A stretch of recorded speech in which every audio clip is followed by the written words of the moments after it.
everybody, and welcome to another episode of Double Stuff, where we're double the hosts, double the topics, and double the fun. I'm Alan. I'm Dan. I'm Charity. And I'm Sarah. And today we're going to talk about the better things in life. We're going to talk about high living and what that means. Yeah. We all hold our microphone with our pinky I was going to say, you took mine. I was going to say that. I didn't know we had a script for today. I was like, you guys might not know this, but we're recording with our pinkies up. So but I won't say that now. My definition of high lifestyle right now is instead of getting the Kroger brand, let's spring for like the Doritos, the real Doritos. Or instead of the Kroger mac and cheese, you know what? We'll do Kraft mac and cheese. And that extra $1.50. That's right. That high life. That's my when high the life. stimulus check hits. That's right. That is the finest thing for sure. So Dan, what's your immediate thought when you come to the high life? I think my immediate would be a $20 bottle of wine instead of a $12 bottle of wine. Bingo. That's what I'm talking about. Don't think so low, Dan. Why 20? You can get 200, We're pragmatic. 2,000. No, the whole purpose of this episode is to talk about how rich Sarah's we are. upset because we're not going high enough. We're doing it wrong. What we're doing? You guys are still too low. I got my nose all the way up on you guys right now. Listen. Okay. So when you hit 40 years old, I'm just going to give a pro tip out to everybody. Oh my gosh! At 40 years old, old Grandpa Allen got something you just to say. start to realize, okay, I know where I'm at. I know where I'm at in life. Settle. Okay, so if you want fancier, then I will go with an Aston Martin DB5. Would be a car that I want. Okay, he All right. jumped. Oh yeah, okay. Oh, I forgot. Yeah, and I'll park the McLaren right behind it. Yeah. I got my little bicycle in the back. That's right. Wait up, guys. The thing is, like, okay, but the thing is, with the fancy car and stuff, Dan, you're going to have to look the part now. So, the tux. That's so true. yeah, you need definitely a white tux with like the little dark inlays or whatever. The cufflinks. The cufflinks. Yeah. That's right. And we talked about The in Rolex. last week's episode that Dan does a terrible British accent, but you're gonna have to brush up on that if you're gonna be driving an Aston Martin. So work on it. Yeah, so all you gotta do is put yourself in imminent danger as much as possible, driving a sexy car, and it might go over the cliff a few times, but you come out without a scratch. This is supposed to be his ideas. All right, Sarah. What's Sarah's your playing director Let's here. go I am straight playing in. director. Let's go straight in. So, Sarah, what's your idea of Now we can critique highfalutin life? Highfalutin. Something I've always wanted to be, which I guess kind of contradicts the fact that I'm dogging everybody else, is to be filthy rich. Wow. But not look like it. But not necessarily look like it. Yeah. She wants to do like a Warren Buffett. Still go to Costco to eat your hot dogs? She wants to wear the common man's clothes and mingle with the peasants. Yeah, so like, I'm just like you. I put on my designer jeans one leg at a time. The thing is that, but like I said, as much as I'm joking around, but it is kind of true though, because, and then like if somebody was asked, like if you had $1 million or a few million, because 1 million goes by quick, so you got to consistently make your millions. You get taxes in there, you don't get the full million. Yeah, so you'd have to make more than that so you can get the full benefit. But one, I would like to. I'm all for getting name brand stuff, like what you said. So as much as I enjoy off brand things, I have learned sometimes it is better to get the name brand things. I prefer Frosted Flakes cereal than sugary puffs or whatever you call it. And but also the Malto Meal brand. Yeah, actually, I do like Malto Meal. That has nothing to do with richness. But I would like to be able to actually afford things that, like in our current situation, we can finally have our own, studio, or we can do whatever the heck we want. Okay. We don't have to answer anybody but ourselves. That's an attainable dream. Yeah. But also the fact that I don't have to be, I want to, I'm good with money, but I don't have to be in a situation where I have to be so tightly budgeted. If I have to pay a few thousand, if that's the best way to do it, it's okay. I mean, I'm not going to squander it, so I'm good with it. And I have a little bit of power, not like dictator power. I don't want that. Yeah. But having a little bit of clout, a little bit of stuff, so I can be able to hobnob with people that I maybe wouldn't necessarily do it if I was a common person, quote unquote. But I can still. They're people too. They are people too. I mean, everybody's a person. Sarah's planning on leaving us behind. I guess so. I haven't heard anything about charities. I haven't heard anything. Oh, because you asked me directly, so I was talking about myself. Saraville. It's like in It's a Wonderful Life, Pottersville at the end of the movie. Saraville, just be a string of old movie theaters. Yeah, 20-foot high walls. Her city's in black and white. There's no color to be found. So anyway, I'll finish my stuff later, but that was what I have at the moment. Charity, what do you think? What are your If you had a little won the lottery, what are you going to do with that?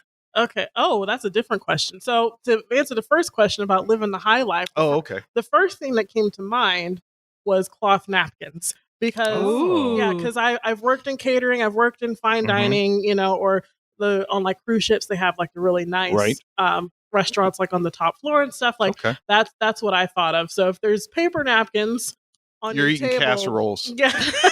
Yeah, if you've got cloth napkins where they're folded in like a fancy shape, which I know how to do. It's still a casserole, but you say it in French. That's the difference. But like, in those fancy restaurants, like the waiter will shake out the napkin and put it on your lap for you. Oh, so you're at service too. Yeah. And we all get the fan charity with the palm branches and feeder grapes, living off the Nile. Now, I mean, in all seriousness, no, I do plan on being rich one day. Like, same. Like those movies where maybe like in the Aristocats, you've got like the old woman who has just so much money and she's old and her cats and stuff. Like, I mean, I would like to be married one day, but if not, I'd rather be a rich old woman. And like just have lots of money.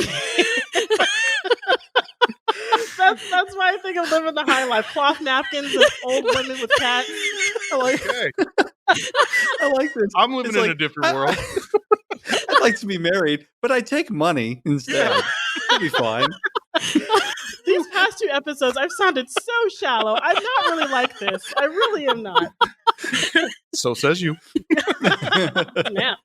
Maybe I was aiming a little bit low. So let me think about this. So if I was to have the type of money you guys are talking about, okay. I'd like to have, doesn't have to be, a whole nother residence, but I'd love to be able to have maybe a cabin or something like that we can, like, as a family retreat to, or as a larger family, like, come together and maybe have reunions at, where there's plenty of space for people to just run around and for like kids to go swimming in a pond or maybe a lake. I don't know, maybe have a boat that we can kind of water ski around or something like that. I've always enjoyed those types of things. Have you seen that show? I think it's on Netflix. It's like Extreme Cabins or something, or like it's there's these people that they've interviewed and stuff, and normally they're out in the country. They've had this specially made like huge like compounds. Like I don't want to call it a cabin because I think of like a log cabin, but it's just a living quarters of some sort, and like it's usually got cool features like secret rooms, or it's underground, or that sounds like fun. Yeah, and so that's what I thought of, because for that you do need a lot of money, because you're having it specially built and you're having a lot of special features put in. If it's like solar powered and they've got like a man-made lake and all that stuff, like that's what I was thinking of. Even still, right now, while I'm thinking about it, I'm like, why would you spend all that money, Alan? You could rent, and then instead of having one place, one cabin, one place, you could go to several different locations. You could go to the beach. You could go to the mountains. That's why if you're rich enough, you can have all those places and own them but you yourself. You don't have to be rich to just rent. No, but it's not yours. No, it's not mine. It's more fun if it's yours. You're the rent. You're the rent. Okay, now I need to maintain that property as well. That's extra taxes. That's extra. But you're rich. That's the point. It doesn't matter. It doesn't matter. That doesn't compute in my head, because I'm like, but Alan, you're not rich. So these are the things. That's the thing, because am I taking away the fun? No, that's the thing. That's kind of the challenge, because none of us have grown up in a situation where as soon as we're born we have anything in the world silver to have. spoon in our mouth. Yeah, I mean that's a choking hazard, but yes. So we had that plastic spoon from McDonald's with the wrapper. Yeah, the wrapper's still on it. You grab 3 more just in case in case you need an extra. So, but that's the thing. When we were younger, we lived in a mobile home. We lived in two different mobile homes. So that's the humble beginnings. And we lived off of pot pies, because you can get 4 for $1. Oh yeah, so we still can. Mm-hmm. I think, no, maybe not 4. No, and they're definitely not as good, even on a small salary like that. but on the thing about food, though, that is the interesting thing when it comes to because me and Charity have had the awesome opportunity of actually going to some cruise events with Turner Classic Movies, and we've actually eaten like high class stuff. Yeah, it's weird because we're not used to that. But it's funny after a week on the cruise eating this fancy food, and then you come back, and then your stomach is like, what's this? Well, first of all, you have to cook for yourself. You have to cook for yourself. When you spend 10 days on the ocean and people are serving you and bringing you food, and then you come home and you're like, oh, who's going to serve me now? Yeah, I got to fix my own cereal. But where's my butler?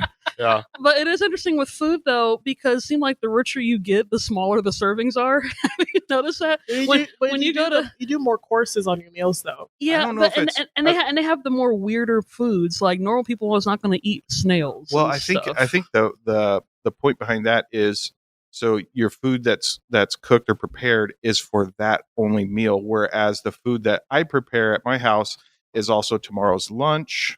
It's also possibly a dinner 2 days from now when hopefully everybody forgot about it. Yeah. Yeah. I think the larger portion cooking is just out of practicality, at least for me. But if I had a lot of money and I could, I don't even know if I would change those habits. No, I would just make sure all my debts are clear. Yeah. No, I think that's the great part. Like since we didn't grow up in that situation, we would have a better appreciation for money now. Yeah. Especially as adults, even if we were teenagers, because and what's funny is that I don't think I really fully realized our family was in not the best of situations until I went to a school where everybody I went to school with was rich. And then that's when I started saying, oh, we're not like them. There's a difference. There's a difference, And I'm not saying ignorance is bliss. I'm sure I would have known that sooner or later, but it became really prevalent. We didn't have a lot of money, but we weren't homeless. Like, we weren't homeless, We still had food on the table. We had, the necessities, clothes, and, we went to school. We had a place to live. So it wasn't like we were... No, we had our basic needs met, but it's also the fact that our dad worked 3 and 4 jobs. And he, up until 2020, he was working 3 and 4 jobs from when my parents were married to last year. And you don't realize how much money you don't have until like you go to a friend's house and you see how they live. And you're like, oh, people can live like this. Like it's a surprise. Yeah. But I think it's at every level too. I mean, I've known people that have a lot of money and they're still chasing somebody else or another thing or something. Keeping up with the Joneses. And I think that's and I think one of the things that at least for me has brought me a lot of peace is, okay, this is where I'm at. I'm better off than others. I'm not as well off as others, but I have what I need. And kind of like what you guys were talking about, and I bring this up when gratitude is short in our household, is have you ever gone to bed hungry? Have you ever gone to bed cold? Have you ever not had a roof over your head? You're doing okay. And then in saying that out loud to both of my children, I'm also saying it to me as well. Yeah. And as, a form of thanks of the blessings that I do have. And when you're chasing things that are in the future, and I'm not saying that's the theme of our show today is, let's think big and let's think of whatever, but also be thankful for what we do have as well. Yeah. Yeah. What about you, Dan? Do you have this speech when your cats start complaining? I want the special kitty litter. Yeah. How many things are you going to break? That's why we can't have nice things. That's exactly, and that's true too. We do think about that. We think about like, well, we can have this nice thing, but what's the point? I mean, like not kidding. We splurged on getting like a couch, right? I mean, something that you want, and they're expensive. I mean, a good, decent couch is like expensive, right? So we have to think about those things, and then we get it, and then it's got hairs on it from the cats. So it's just like, I guess, if you had unlimited money, maybe you could just buy a new couch every time it gets rid. I don't know. Either that or you buy your own cat a couch. That way he can scratch his own. He can scratch it out. I would do that, but he wouldn't sit in it. No, you're right. Because he wants your couch. That's right. That's right. That's exactly those ungrateful felines. I think something I've always wanted to do if I had a lot of money is to do things to either surprise other people or to give people stuff. Same. And so, there are different organizations and charities that our family donates to. One of them for me is A21, and they do things to stop sex trafficking. They rescue, girls and young women who have been tricked into getting that. Like, they either say, "Oh, we're going to get you a job," and then they're, and so there's so many organizations that are practically begging for money. Now, we just went through the holidays where everyone's feeling generous, but like, what about April? They still need money throughout the year. I would love to just drop like $500,000 and just be like, I would love to do go that. Rescue these girls. Or one of my friends, she recently moved to Japan. She's doing missions there, but she spent like a good 3 or 4 years trying to raise money and get support so that she can go do missions work and stuff over there. Like, if I had the money, I would just have been like, here, go. Yeah. Like, she had a certain goal she was trying to meet. I would have loved to be like, here, go now, instead of her waiting 3 extra years. I've got some people I used to room with in college and they're still paying student loans. I would love to just be like, here, you don't have to pay student loans anymore. There you go. I mean, first of all, let me pay off mine first. Let me pay off my loans first. Oh, take it back. No, because the thing is being selfish. No, but the whole point is you need to meet your needs first, so that way you can be able to do other people's. Because you don't. It's one of those situations. It's a weird thing because you don't want to be depleting yourself trying to help other people. So you want to make sure that you're good, so that we can be like, hey, I got all this extra. I can just give it to whoever needs it. And it's tax deductible. Yes, tax deductible. To the fullest extent of the law. I was going to say it and I decided not to. That's okay. I'll admit it. So, but yeah, and even though I would be like really hugely rich and stuff, in terms of like fashion and clothing, I don't know if I wouldn't like to get a couple of nice outfits, but when it comes to name brand, in terms of clothing, I've never really been one like I have to have this brand of dresses or pants or purses. I will say I would get some name brand shoes because I go through some shoes. I would get me some name brand shoes. I don't know why shoes like they only last a good 3-4 months sometimes. Like especially if I'm going to the gym a lot or whatever, those shoes will get tore up real quick. Yeah. So certain things I would definitely spend the well-earned money on, but I feel like. And actually, me and Sherry, our whole family, we've had this discussion on multiple occasions. Like if we went to bed tonight and we woke up multimillionaires, I mean, our life would change drastically, but in terms of our personalities, like you always see on TV shows and movies, when they get rich and they turn to a whole different person, they become like a monster kind of person, and you don't even, it's like, what happened? You were better off poor, kind of thing. But I feel like turn to Ebenezer Scrooge. Yeah. Merry Christmas, guys, for the next year. And then you find yourself being visited by 3 spirits when you weren't visited by 3 spirits when you were poor, It's only the money. But I feel like we would still be ourselves. Well, you'd never know until it happened. There's been plenty of no, it's true. There's been plenty of people that start off with good intentions. They say the road to hell is paved with good intentions. I think I'll tell you what. You're around with. I'll be willing to roll the dice on that. Yeah, I was going to say, I'm like, I personally think in my standing right now, I'm definitely not one to do that. Yeah. And I mean, I have been in situations. Not that I've been given millions of dollars, but I have been in situations where someone has given me a good chunk of money, and I, you don't see me cutting to the next scene saying Vegas, and I just start driving off, throwing dollar bills for all the little people, like here, bask, and know. But I feel like what we've talked about in this whole episode, we would use that fame and fortune to meet our basic needs, get all that out the way, mortgage and bills and all that, and then of course help everybody else. So I think. Plus, with us for doing this podcast, it'd be easier for us to get some more clout there. We can actually pay for ads on Facebook. Good. So we could pay for Facebook ads. We can eat our name brand food with cloth napkins, and afterwards drive around in our Aston Martins. That's right. That's right. And that's the part we run off into the sunset. Iris close, credits roll. That's right. Well, Well, whatever your dreams are, make sure that you are thankful for what you have and where you are right now. And you know what? Shoot for the stars anyway. See how far you can get. And that's what we're doing. Thanks for listening to today's episode. You can find other episodes on doublestuffpod.com or on your favorite podcast apps. You can also participate in the fun on social media on Facebook and Instagram at Double Stuff Podcast and on Twitter at DoubleStuffP, as in the letter P.